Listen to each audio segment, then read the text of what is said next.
صباح الفل.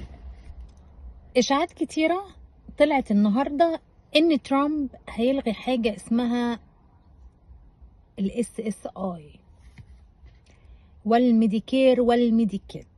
دي حاجات بياخدها يعني اصحاب المعاشات اللي هو السوشيال سيكوريتي اللي هو SSI.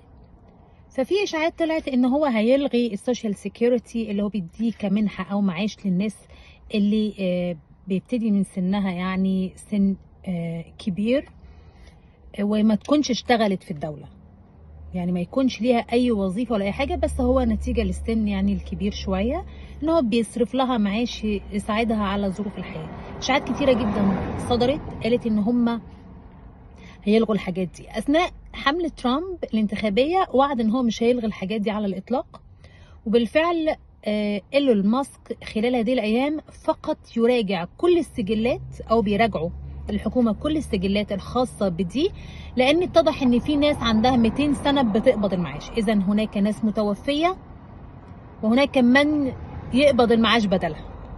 ففي حمله كده زي ما نقول ايه، نظافه وتطهير، وهنعرف الناس اللي توفت من الناس اللي لسه عايشه، من مين يستحق مين لن يستحق.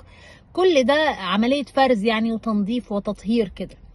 ففي ناس بتقول لك يا رب كده ايلون ماسك ينزل مصر كده ويعمل لنا حمله تطهير.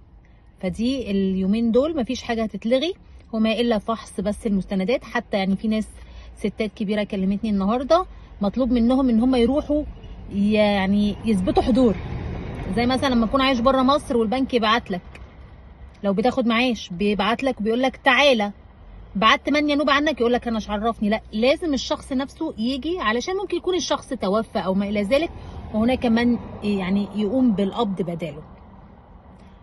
فمفيش حاجه هتتلغي يا جماعه، احنا في امان. صباح الفل.